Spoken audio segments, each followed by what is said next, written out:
Welcome back, Balance Beamers. I'm your host, Naketa Thigpen. I'm always excited to be here. This is going to be an amazing, incredible, ridiculously informative Balance Beam podcast because I have one of my favorite ladies here. Y'all just don't know. I love me some Lisè Schwartz. She is amazing, awesome. She has an OD background, training, consultant, career transition. She comes from the Fortune 500 world. She's been rocking out that way for 20 plus years and has been amazing at everything that she does, to the point that she has more people calling on her than she knows what to do with, but she'll make room for you depending on what you need. That's a hint, hint. Lisè, welcome to the Balance Beam. Thank you for joining me today. Thank you for having me, Naketa. I'm so happy to be here and to see your smiling face. Aw, you're such a sweetie pie. Would you tell our Balance Beam audience exactly who you are and what you do? Because your professional background, your resume is ridiculously long. I can't even begin to express the expertise that you have. Would you introduce them to the wondrous professional woman that you are? Thank you. Sure. And the scope and breadth of what I've done over the years and what I continue to do is pretty broad. So occasionally it's a bit of a challenge to explain it. The way that I describe myself now is to say that I am a workforce improvement and career transition expert, and that encompasses many things. I do training and organizational development. I work with what I call career transitioners, people who are looking to change their career for any number of reasons. And I do a lot of leadership and management development training inside of organizations. I also do, I work with, I do LinkedIn training, I do sales training, but I really specialize in, my sweet spot is anything that has to do with change and transition. So I oftentimes work with companies that are going through change due to perhaps growth. Maybe it's a merger or acquisition kind of thing, or any number of reasons that there may be a lot of change going on. I work both with the organizations as well as with the individuals, sometimes with the leadership team, so that they can help an organization go through change. So it is pretty varied. It is pretty varied. Awesome, awesome. So you have a clear, robust history and experiential knowledge of helping people. I do. That's fair. That's awesome. So I'm curious, and all balance beamers are, because you've worked with some pretty high up people from VPs and CEOs, any CXO level person you could imagine, down to blue collar workers who really are dealing with their own change and transition within and around the organization. How do you handle that vast amount of emotions that happens? Because you work with a lot of men too. So how are you dealing with that with your little petite, tiny, feminine self that you are walking in this room handling all these men and all that energy? Right. Well, I need to have, it's funny because it's your language, but I need to have some breathing room for all of that. I need to be able to keep my own counsel, and sometimes just turn it all off. I also find that it's very important for me to be able to take in a lot of information, be a really great listener, and kind of go off and noodle it. Think a lot about it and process it on my own before I react, and that's been really helpful. Um, I am, as a matter of fact, currently working with an organization of all men, and they're experiencing some big changes in their organization. And I haven't been in that kind of environment in quite a while, and I sort of forgot how the feelings that are associated with it. And it's very interesting how at at my age and having the experience that I have today, colors it so differently because there is with this group of men, there really is this kind of old all boys club feeling. And I remember in my youth there was an urge to sort of be a part of that and kind of, nudge my way into it, and I would feel a little bit rejected when Mhm. I wasn't made to feel part of that team. And today, my feeling about it is really different. If they invite me to do something with them, you know, whatever it is, go have a beer or play cards or whatever, at this point, I feel as though, well, that's not a club I want to be a member of. And it's very, very different. I am able also to maintain, a safe distance in terms of the professionalism as well. And that's helpful. That is pretty awesome. You brought up a good point, though, Lisa. Like, obviously, you have maturity on your side, you have wisdom on your side, you have experience on your side. You can definitely look back and say, been there, done that. I've, wore the t shirt and the baseball cap, so you're not interested in trying that on anymore. As opposed to, there is this up and coming millennial generation, which is, they are amazing, brilliant people. I have a millennial son. They are brilliant, although a little socially inept at times. And that is me saying that. I will say it to any millennial that will have a conversation with me. You are brilliant generation, but you have some social ineptity that comes from this technology that we have and the way that you're learning and the way that you're communicating. So some of them are still struggling to figure out where they belong, what group. And I think that they're trying, literally, pun intended, trying to balance how they fit into some of these groups because a lot of them are very entrepreneurial. So they're running into these old boys clubs of old money, old hats, old energy with great experience, and they don't know how to maneuver within that arena. What would you say to someone who's kind of dealing with that, whether they're in their mid 30s or their 20s, and they're trying to figure out how to gently say, maybe this isn't where I need to play or a club I need to be a member of just to have a working relationship, so to speak? That's a really interesting question that you ask. I I kind of feel very differently, I think, about millennials than many people in my generation. Mm-hmm. And rather than them adapting to the styles and norms of older generations, and I'm really, you know, I- the millennials are not reporting to baby boomers, and Right. I am a baby boomer. Mm-hmm. So we're really skipping a couple of generations here. But I think that it is probably wiser and more prudent for the other generations to adapt to millennials because honestly they're the ones that are going to be running things. Yeah. However, there is the just the social cultural aspect of everybody being able to get along and work together, and my um, really keen kind of belief is that it takes all kinds to make a healthy organization and that the end product is always going to benefit by diversity, intellectual diversity, diversity of generations because they bring different perspectives to it. I am it's funny because I'm loath to categorize characteristics based on, either a generation or a personality style or any of that. And it's funny to hear that from me because I use those instruments in my work every single day.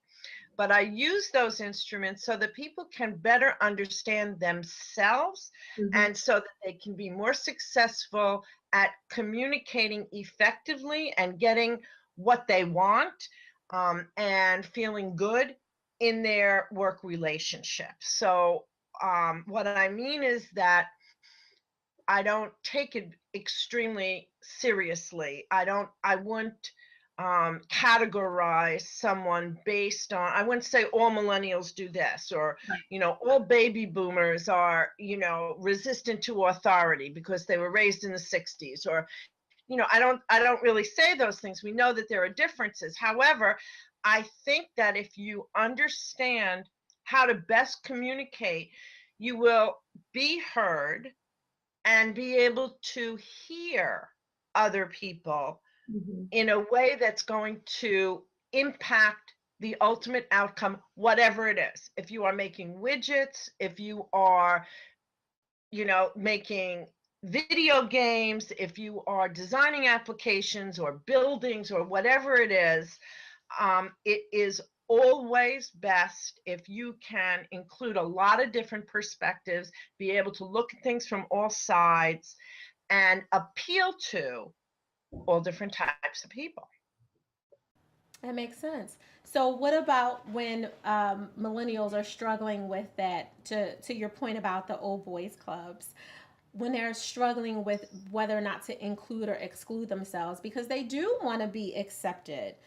It's not the baby boomers that they're reporting to necessarily. Sometimes that's who is reporting to them, but they're struggling with how to be heard in those cohorts without necessarily having to join the cohort. You know what I mean? Right. And I do agree with you that there is a there you can make an analogy between what I said earlier and this situation, and maybe those millennials um have to think about it not as I want to be part of that club, Mm-hmm. but that I want to be respected by the men in that club, and I want to be heard, and I want to be able to hear what they're saying. I want to be able to take advantage of the lessons they've learned, the best practices they've developed, the experience that they have. And so to do that, I think it is a matter of beginning to understand how to communicate with them, to really see how their generation, or how their type, um, it looks at things like what do they hold dear to them, what do they respect, what do they consider credible, how do they like to get information. So if if I want to communicate effectively with my son, who is also a millennial, he's 24, I have to text him, and that is the only way I get his attention. It is Right. it is just the only way I get his attention. Period. End of discussion. Um, and I know that. So those little things are important to understand. If he were to um, text his boss, who is a 40-something-year-old rabbi, okay, Mm-hmm. um, that may not be effective. He Right. may have to actually sit down at the keyboard and write an email, or he may have to knock on his door, depending also on not only the age, but the style. This may be somebody who needs you to talk to them face to face. You have to remember that it is really only in the last 10 to maybe 15 years that people haven't primarily done their work in a central office where Right. people work together. And for a young person that may seem like a long time, but in the development and the culture of work in the United States of America, that is a very short amount of time.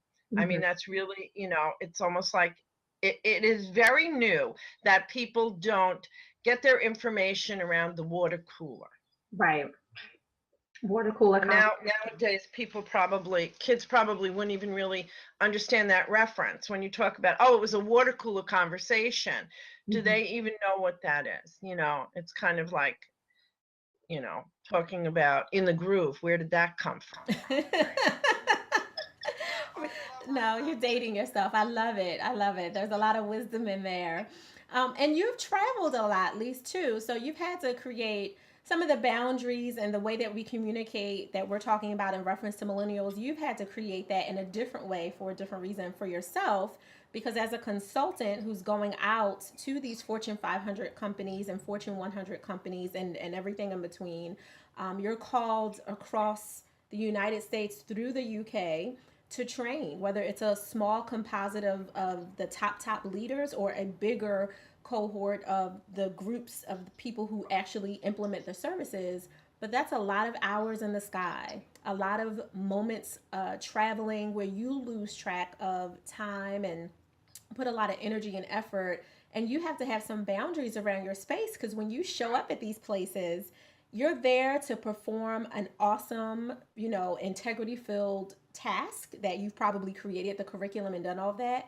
But then you also have to recreate relationships when you're spending 3, 4, 5 weeks there. How are you balancing yourself in the midst of kind of changing with every state and continent that you have to go to? That's been really challenging. And for a while, I was traveling way more than I was staying in one place. And that was hard. I think that one of the things that I do really differently is that I integrate that kind of balance, although I don't really like to use the word balance. I know it's one of your favorite words, but I don't think there ever really is balance, so to speak. It's not equal. It's never equal. There are times when there's more of one, there's times when there's more of the other, and you kind of fit it all together. But I sort of don't, there was a point in time when I had to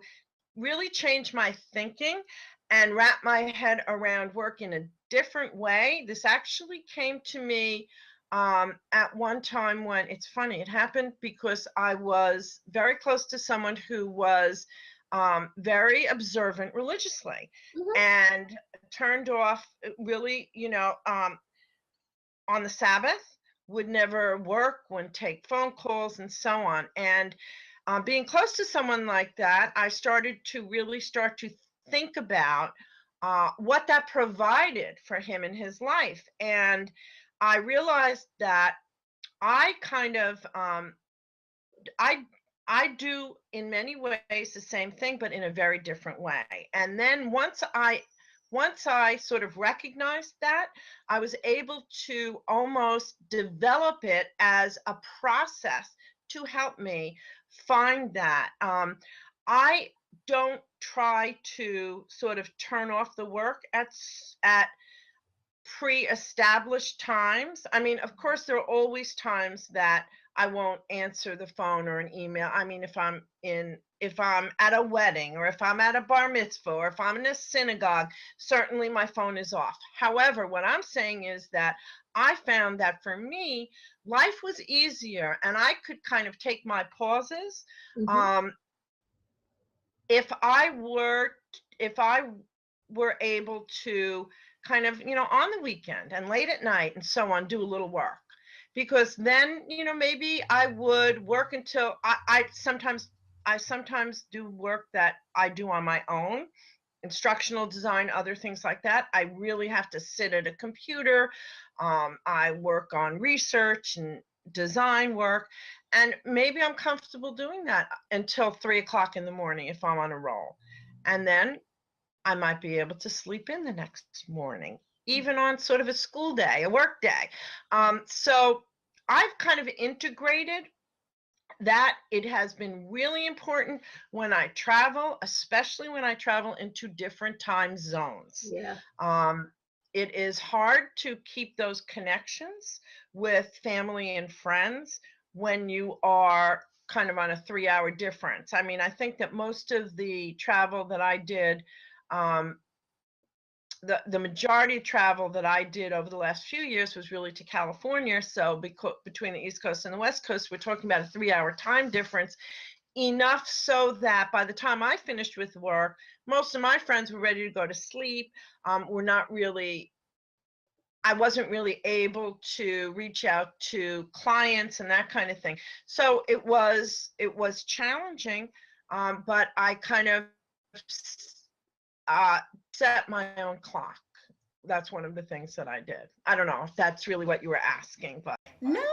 You answered it perfectly. That totally makes sense. And I always, I'm gonna pick on you for a second because I love when people say, "I don't believe in balance." We're speaking the same language. The integration, like I don't believe that balance is really this tightrope, which is kind of funny because we've used that visual before of like walking the tightrope of life, but it really is a puns intended. It's a balance beam. Like it works, it ebbs and flows for you. So I had to pick on you because I love you and you're my sister, so I had to pick on you.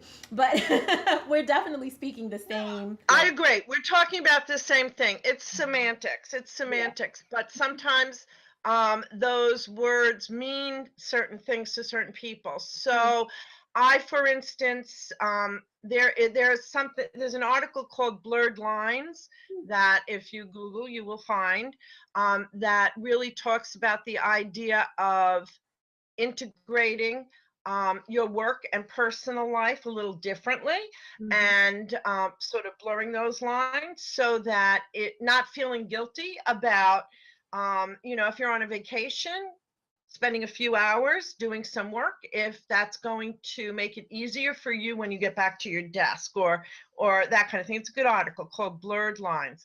On the other hand, I also feel that there are seasons of your life, and there are periods of time where you may be very heavily weighted down with certain activities, and then other times of your life where you are not. And that, in a way, is also what I'm talking about here. The fact that there may be occasions when, especially if I was a single working mother, and for many years, my son was a big priority. Obviously, I mean, a child is always a major priority for a mother, but I did not have a lot of me time when my son was very small, and that was okay. I mean, I had when I was able, when I found a way to have me time, of course I grabbed it and took it, and and took advantage of any support I had around me.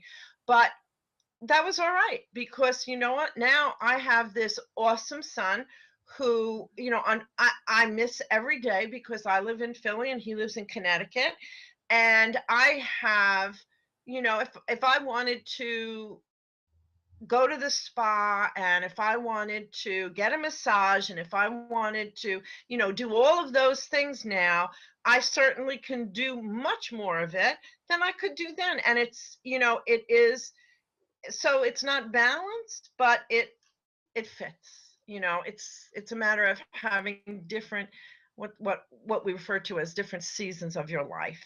And I'm sure that, I know you and your lifestyle situation, and I'm sure that you can completely relate, as most women I think can. Absolutely. I can because you and I have definitely talked personally outside of our professional circle.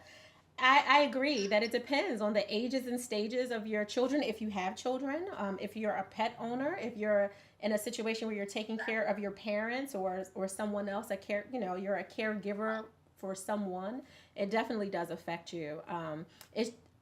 I agree with you, and I always laugh because you and I speak such the same language, even though we have such completely different cultural backgrounds and experiences. I always say it is semantics. Balance is definitely a game of semantics, but I define it exactly how you said it. Yeah, and it's kind of like when you brought something up. When my son was very small, when he was about 5, I was in the middle of a divorce.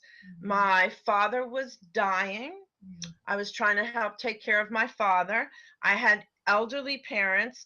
I had, it felt like the world was collapsing on top of me, and I had awesome responsibilities.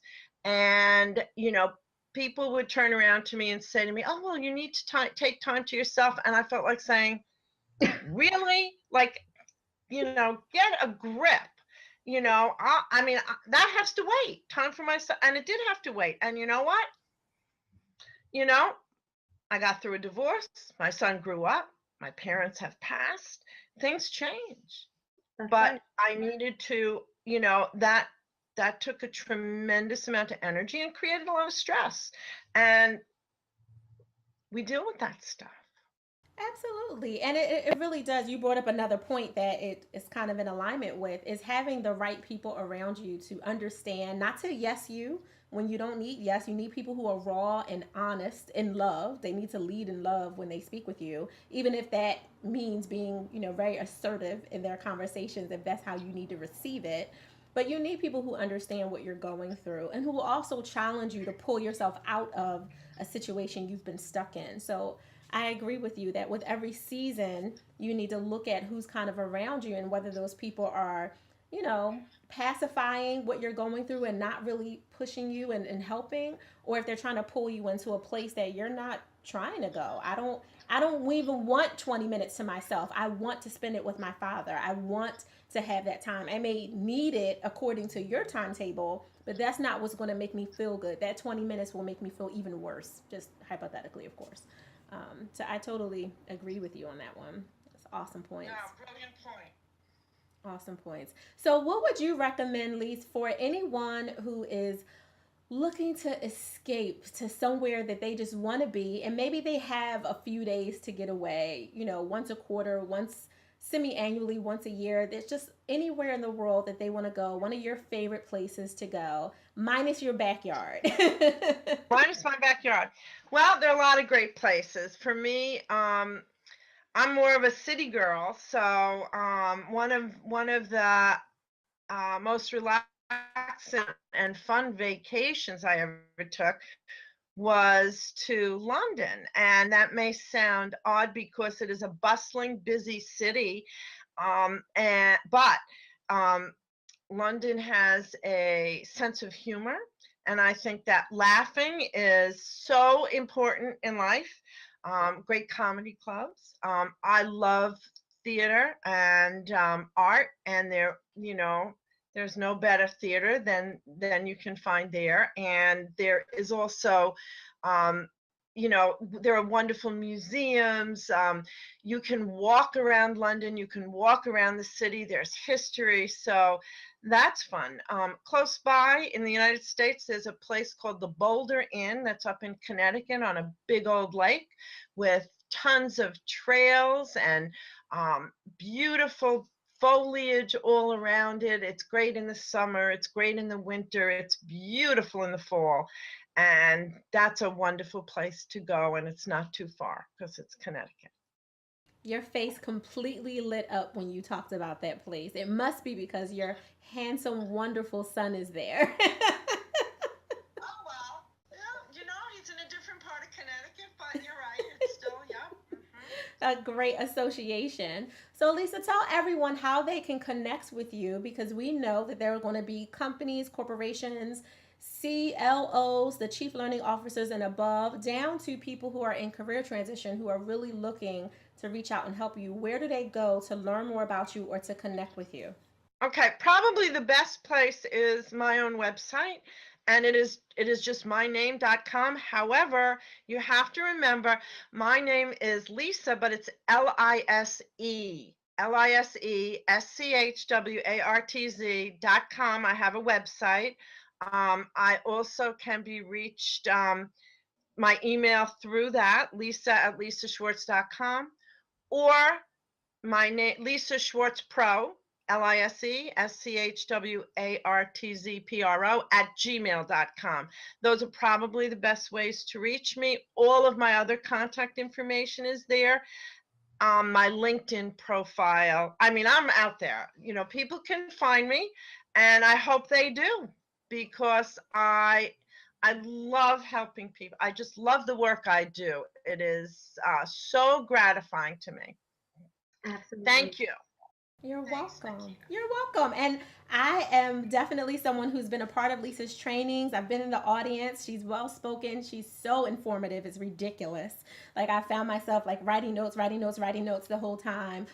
Even in subjects that I thought I knew, and I had something else to learn. So I definitely recommend, from a speaking perspective as well as a training perspective, to contact Lisè Schwartz. And we'll definitely put all this information at the bottom of the YouTube, SoundCloud, and iTunes, so you can also get to it. For those of you who are driving, when you finally have a safe space to pull over, you'll be able to get this information. Lisa, you are amazing as always. I'm so grateful that you took time with me today. I want you to stay right there. Don't go anywhere.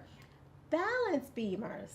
We have more tools for you to infuse. Can you imagine that? Even more than what you just got? You have more coming right up right after this. Stay tuned.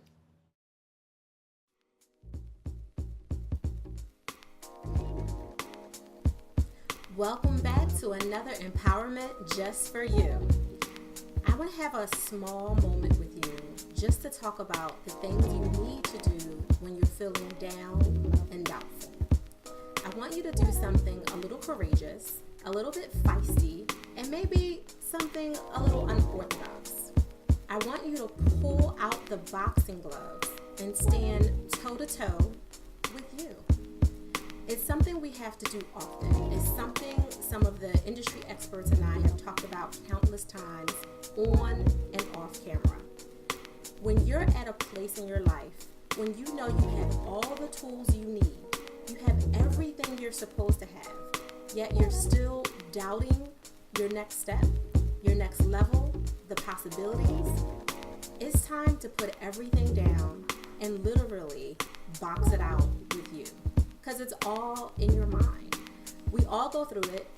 Speaking to myself first, I definitely have been there. When I know that I am fully equipped to move forward, to take the next step, to make this difficult decision, or maybe one that's not difficult, but it's so easy that I think there's something sneaky behind it. You have to stand toe-to-toe with yourself and say, listen, Naketa Thigpen, Jon Snow, David Cooper, Sally Appletree, whatever your name is, you got this.